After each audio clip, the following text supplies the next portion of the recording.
முகவரி பார்வையாளர்களுக்கு வணக்கம். தேர்தலுக்கு இன்னும் 3 நாட்களே இருக்கிறது.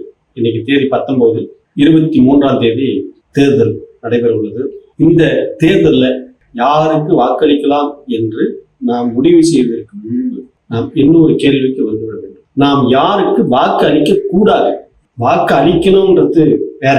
நம்ம முதல்ல இந்த மண்ணிற்கும் இந்த மக்களுக்கும் எதிரானவர்கள் யார், அந்த கான்செப்டுக்கு நம்ம முதல்ல வந்துடணும். அப்படி வந்துட்டாதான் நம்ம யாருக்கு வாக்களிக்கலாம் அப்படின்ற எண்ணம் நமக்கு ஆட்டோமேட்டிக்கா வரும். நம்ம முதல்ல ஒரு விஷயத்த அடிப்படையில புரிஞ்சிக்க வேண்டியது பகுத்தறிவு, அதாவது அறிவுக்கு புறம்பான ஒரு கட்சியும் மதச்சார்பின்மை இல்லாமல் மதம் சார்ந்து இயங்கக்கூடிய ஒரு கட்சியும் இந்த நாட்டிற்கு பேராபத்தை கொடுக்கும். உலகத்துல எந்த அரசியல் கட்சியாக இருந்தாலும் சரிதான், அல்லது எந்த நாடா இருந்தாலும் சரிதான், மதத்தை பிடித்து கொண்டு திரிகின்ற எந்த நாடும் உருப்பட்டதாக வரலாறே கிடையாது. நீங்க உலகத்துல எந்த நாடு வேணுமானாலும் எடுத்துக்க. நீங்க பக்கத்துல இருக்கிற பாகிஸ்தான்ல இருந்து ஆப்கானிஸ்தான், பங்களாதேசம், இவங்க எல்லாம் மதத்தை கட்டி பிடிச்சிக்கிட்டு அழகக்கூடிய ஒரு தேசம். அதனாலதான் அந்த நாட்டுல எப்ப பார்த்தாலும் கலவரமும், குண்டுவெடிப்பு, ஆயுத கலாச்சாரம், போர், வன்முறை இப்படி அத்தனையும் நடந்துட்டு இருக்கிறதுக்கு காரணம் என்னன்னு கேட்டீங்கன்னா, அந்த நாட்டில் மதம் தாண்டவம் ஆடிக்கொண்டிருக்கிறது. யானைக்கு மதம் பிடிச்சிட்டா காடு தாங்காதுன்னு சொல்லுவாங்க. அந்த மாதிரி தான் மனிதர்களுக்கு மதம் என்பது அவர்களுடைய தனிப்பட்ட விருப்பம். மதத்தை கட்டி பிடித்து கொண்டு அழக்கூடிய எந்த அரசியல் கட்சியும் நாட்டை சீரழித்து விடும் என்பதில் எனக்கு துளி கூட மாற்று கருத்து கிடையாது. அப்படி பார்க்க போனா இந்து மதம், இந்தியா, இந்து, ஹிந்தி, இப்படி ஒரே மொழி, ஒரே நாடு, ஒரே தேர்தல், ஒரே மதம், ஒரே உடை, ஒரே உணவு, இப்படிப்பட்ட ஒரு கலாச்சார திணிப்பை, ஒரு பண்பாட்டு அரசியலை கையில் எடுத்துக்கொண்டு இருக்கக்கூடிய பாரதிய ஜனதா கட்சிக்கும், அந்த பாரதிய ஜனதா கட்சியை தோளில் சுமந்து கொண்டு வரும் அதிமுகவும் இந்த தேர்தலில் புறக்கணிக்கக்கூடியவர்கள். அவர்கள் தோற்க வேண்டும். ஏன் இந்து மதம் எல்லாத்தையும் உள்வாங்கிக்குது, ஏத்துக்குது தானே அப்படின்னு. இந்து மதம் என்பது வேற, பாரதிய ஜனதா கட்சி என்பது வேற. இந்த பாரதிய ஜனதா கட்சி என்ன சொல்லுது கேட்டா, அரசியல் கட்சியா இயங்காம இந்து மதத்தை தனக்குள்ள கட்சியா, இந்துக்கள் எல்லாமே பாரதிய ஜனதா கட்சியை சார்ந்தவர்கள். அப்ப பாரதிய ஜனதா கட்சிக்கு எதிர்ப்பு தெரிவிக்கக்கூடியவர்கள் எல்லோரும் இந்து மதத்துக்கு எதிரானவர்கள் அப்படின்றது ஒரு கட்டமைப்பை இங்கு உருவாக்கி கொண்டிருக்கிறது. அது மிகப்பெரிய ஒரு பேர் ஆபத்து. இந்து மதத்தினுடைய அடிப்படை கொள்கையே என்ன அப்படின்னு சொல்லி கேட்டீங்கன்னா, ஜாதிய கட்டமைப்பு. அது ஆழமாக வேரூன்றி போயிருக்கக்கூடிய ஒரு விஷயம். அதற்கடுத்தது பெண் அடிமை. பெண்கள் யாரும் படித்து விடக்கூடாது, முன்னேறி விடக்கூடாது என்பதில் ஆழமான நம்பிக்கை உள்ள ஒரு கட்சி பாரதிய ஜனதா கட்சி. அதனால அவர்களை இந்த தேர்தலில் புறக்கணிக்க வேண்டும் என்பது நம்முடைய கருத்து.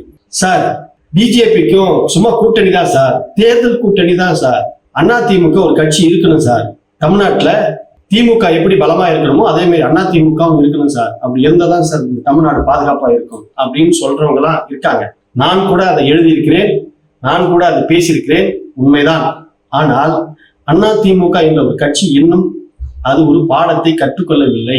இந்த தேர்தலிலும் தோல்வி அடைந்துதான் அவர்கள் பிஜேபியை கழட்டி விட்டு அரசியல் நடத்த அவர்களுக்கு பக்குவம் வரும்.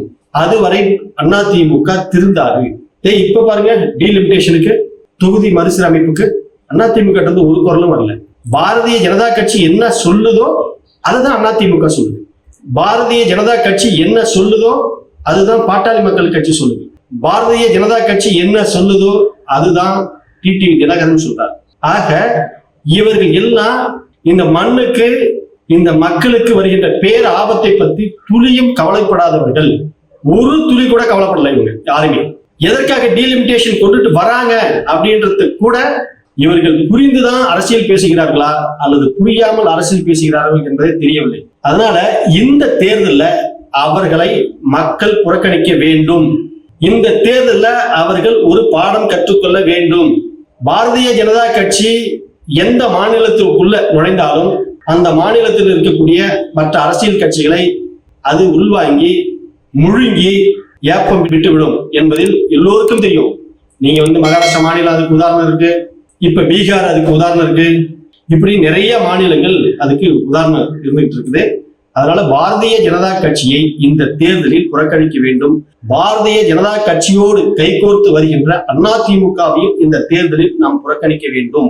அதற்கு அடுத்ததாக ஒரு பக்கம் தமிழ் தேசியம், ஒரு பக்கம் பார்ப்பனியம் என்று, அதாவது இன்னைக்கு உலகத்திலேயே மிகப்பெரிய ஜாம்பவானாக இருக்கக்கூடிய டொனால்ட் ட்ரம்ப், அமெரிக்க ஜனாதிபதி, அந்த முரட்டு முட்டாள், அதே போன்றுதான் சீமானும் திராவிடத்தை ஒழிக்க பார்ப்பனிய கடப்பாறையை தூக்கிட்டு வராராம். ஏய், இந்த மாதிரி பேசினவங்க பூரா எத்தனையோ பேர் காணாம போயிட்டாங்க. சரி, அது வேணாம், அது தனி சப்ஜெக்ட். அதனால இந்த மாதிரியான அரைவேக்காடு அரசியல்வாதிகளை, முட்டாள்தனமாக சிந்திக்கக்கூடிய அந்த அரசியல் அமைப்பை தமிழர்கள் புறக்கணிக்க வேண்டும். அவர்கள் பேசுவது சூப்பரா இருக்கும், அப்படியே வாதங்கள் எடுத்து வைக்கும் போது பாத்தீங்கன்னா அப்படி இருக்குது, இப்படி இருக்குது, வெள்ளம் இருக்குது. அடிப்படையில அவர்கள் யாருக்கு வேலை செய்கிறார்கள் என்பதுதான் முக்கியமானது. இந்த சமூகம் அமைப்பு ரெண்டு பிரிவா இருக்குது. ஒண்ணு, ஒடுக்கப்பட்ட மக்களுக்கான நீதி கிடைக்க வேண்டிய நீதி கட்சி தொடங்கி அது திராவிட இயக்கமா பரிணாம வளர்ச்சி பெற்று திராவிட முன்னேற்ற கழகமா இன்னைக்கு வந்து நிற்கிறது. இன்னொரு பக்கம் இந்த சமூகத்துக்கு அநீதி விளைவித்த இந்து, பார்ப்பனியம், அந்த கோட்பாடுகளை முன்னிறுத்தி கொண்டதுதான் ஆரியம். இப்ப ஆரியத்துக்கு எதிராக நிற்கக்கூடியது தான் திராவிடம். நாங்க ஆரியத்தை கையில தூக்கிட்டு வரவங்களை இந்த மண்ணை எப்படி ஏத்துக்கும்? அதனால முதல்ல புறக்கணிக்கக்கூடியவர் நாம் தமிழர் கட்சியாக தான் இருக்க வேண்டும். நாம் தமிழர் கட்சியை அறவே இந்த மக்கள் புறக்கணிக்க வேண்டும். நீங்க எல்லாம் அவங்க அதுல போய் இருந்து நீங்க வேலை செஞ்சுட்டு இருக்கக்கூடிய இளைஞர்கள்லாம் பாவம், அப்பாவிகள். ஒரு சிலர் பேசுகின்ற அந்த பேச்சினுடைய மயக்கத்தை வச்சு, அதுவும் குறிப்பா சீமான் கையை தூக்கி உயர்த்தி ஆகா ஓஹோ என்று பேசுகின்ற அந்த பேச்சுக்கு மயங்கி சில இளைஞர்கள் அவர் பின்னாடி போறாங்க. ஆனா வாழ்க்கை வீணாகிவிடும். அதனால நாம் தமிழர் கட்சிக்கு வாக்களிப்பதை முதலில் புறக்கணிக்க வேண்டும். அதற்கு அடுத்தது இப்ப புதியதாக ஒரு கட்சி வந்திருக்குது. நடிகர் விஜய் அவர்கள் தமிழக வெற்றி கழகம் என்ற ஒரு அரசியல் கட்சியை தொடங்கி இருக்கிறார். அவருக்கு இப்போது ஒரு கணிசமான வாக்கு வங்கி வரதான் போகிறது, அதுல நமக்கு மாற்று கருத்தே கிடையாது. ஆனால் அவருக்கு பின்னால் போகின்றவர்கள் எல்லோரும் ஒரு ரசிகர் கூட்டம், ரசிக மனப்பான்மை உள்ள ஒரு இளைஞர்கள். அது எல்லாம் ஓட்டா மாறுமா? ஆனா ஓட்டா மாறும். ஆனால் அவர் எந்த நோக்கத்திற்காக வந்திருக்கிறார்? ஒரு நடிப்பை விட்டுவிட்டு நேரடியாக சேவை மனப்பான்மையோடு உங்களுக்கு வந்திருக்கிறேன் அப்படின்னா நேரம் முதலமைச்சர் பதவி வந்தாதான் சேவை செய்ய முடியுமா? முதலமைச்சர் பதவிக்கு வைக்கிறதுக்கு ஒரு எக்ஸ்பீரியன்ஸ் வேண்டாமா? இப்ப நான் போனா ஒரு திரைப்படத்துல ஒரு டைரக்டர் சொல்றதுல நான் நடிச்சிட முடியுமா? நடிக்க முடியாது. அதே மாதிரி அரசியல் களத்துல தேர்தல் பாதைக்கு வந்த பின்னாடி நான் உங்களுக்காக சேவை செய்ய வந்திருக்கிறேன் அப்படின்னு சொல்லிட்டு மக்கள்கிட்ட போகணும், நடக்கணும். மாவட்டமாக, ஒன்றியமாக, கிராமத்துக்கும் சில இடங்களுக்கு போயிட்டு அந்த மக்கள்கிட்ட பேசி அந்த மக்கள்கிட்ட நம்பிக்கையை வளர்க்கணும். முதல்ல அந்த மக்களிடம் அரசியல் என்ன அரசியல் இருக்கிறது என்பதை அரசியல் பேசணும்.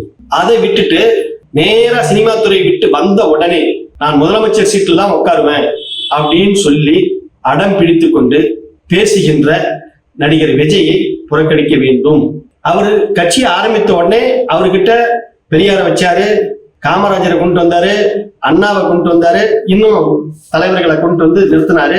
கொள்கை தலைவர்னாரு, அம்பேத்கரை கொண்டு வந்தாரு. இவர்கள் எல்லாம் எங்களுடைய கொள்கை தலைவர், வழிகாட்டி தலைவர் அப்படின்னா ஏதோ கதை விட்டார். ஒரு 4-5 தலைவர்களை அறிமுகப்படுத்தி அதெல்லாம் வரவேற்கக்கூடியதுதான். ஆனா அதற்கு பின்னாடி அவருடைய செயல்பாடுகள் ஒவ்வொன்றா நீங்க பாத்தீங்கன்னா எதுவுமே ஏற்றுக்கொள்ளக்கூடிய, அதாவது மனசாட்சி உள்ளவர்கள் அதை ஏற்றுக்கொள்ளக்கூடிய நிலையில யாரும் இல்லை. தான் குடும்பம், வாழ்க்கை, இந்த மக்களுக்கான நல்லா இருக்கணும் அப்படின்னு நினைக்கக்கூடியவங்க யாருமே விஜயை ஏற்றுக்கொள்ளவே முடியாத அளவுக்கு இருக்கிறார். அவர் கரூர் சம்பவமா இருக்கட்டும், அதற்கு அடுத்தது கரூர் சம்பவத்துக்கு பின்னாடி அவரு சென்னைக்கு அவர்களை அழைத்து துக்கம் விசாரித்தது, அவருடைய மனைவி விவாகரத்தை கேட்டு இன்னை வரல போராடிக்கிட்டு இருக்கிறது, அந்த விவாகரத்து கேட்ட அடுத்த நாளே 2-3 நாளிலேயே நடிகை திரிஷாவோடு கைகோர்த்து கொண்டு ஒரு திருமண நிகழ்ச்சி கலந்து கொண்டது. இப்படி எண்ணற்ற விஷயங்கள், அவர் செய்யக்கூடிய அனைத்து விஷயங்களும் சாதாரண மனிதர்களாகிய, ஒழுக்கத்தை விரும்பக்கூடிய மனிதர்களாகிய, நாணயமாக நடந்து கொள்ள வேண்டும் என்று நினைக்கக்கூடிய மனித பிறவிகளாகிய நாம் விஜயை ஏற்றுக்கொள்ள முடியாது, ஏற்றுக்கொள்ளவும் கூடாது. அதனால் இந்த தேர்தலில் விஜயை புறக்கணிக்க வேண்டும். அதற்கு அடுத்தது இப்ப கடைசியா மிஞ்சி இருப்பது திராவிட முன்னேற்ற கழகம் தான். திராவிட முன்னேற்ற கழகத்துல சில குறைபாடுகள் இருக்கிறதா? ஆமா, நிச்சயமாக இருக்கிறது. அவர்கள் தாழ்த்தப்பட்ட மக்கள் மக்களுக்கான பிரச்சனைகள்ல அவர்களுடைய அணுகுமுறை மிகவும் அவ்வளவு சொல்லிக் கொள்ளும்படியாக இல்லை. அவர்கள் எடுத்து ஒரு போராட்டம் நடத்தினால் அவர்களை அரவணைப்பதில் மிகப்பெரிய சிரமம் இருக்கிறது. இப்படி சின்ன சின்ன பிரச்சனைகள் இதெல்லாம் திராவிட முன்னேற்ற கழகத்துல அரசாங்கத்துல இருக்குது. அதிகமாக போதைப் பொருட்கள் உள்ள நடமாட்டத்துக்கு விட்டது, அதெல்லாம் திமுகவுடைய குறைபாடு, குற்றச்சாட்டு. திமுக மீது அதிகமா வைக்கணும், அதுலலாம் மாற்று கருத்தே கிடையாது. ஆனால் அதையும் தாண்டி அவர்கள் முன்னெடுத்திருக்கக்கூடிய சில விஷயங்கள், பெண்களுக்கான கல்வி, பெண்கள் சுதந்திரமாக வெளியே வர வேண்டும், அவர்கள் முன்னேற வேண்டும் என்று அவர்களுக்கான விடியல் பயண திட்டம், பெண்களுக்கான உரிமை தொகை திட்டம், இது எல்லாம் பல்வேறு வகையான உலகத்துக்கே இந்தியாவுக்கே வழிகாட்டக்கூடிய ஒரு முன்னோடி திட்டங்கள். அது போன்ற திட்டங்கள்லாம் அவர்கள் செயல்படுத்தி இருக்கிறார்கள். அதே போன்று கடந்த 40 ஆண்டுகள்ல செய்ய முடியாத வேலைகளை இப்போது தமிழ்நாடு முதலமைச்சர் மு.க.ஸ்டாலின் அவர்கள் செய்திருப்பது என்னன்னா, லைப்ரரி கட்டியது. அது கிட்டத்தட்ட தமிழ்நாடு முழுக்க மாநகராட்சி நகராட்சி பகுதிகளில் மிக சிறப்பான முறையில லைப்ரரியை கட்டி திறந்திருக்கிறாங்க. இது கடந்த 40 வருஷத்துக்கு இல்லாத ஒரு விஷயம்.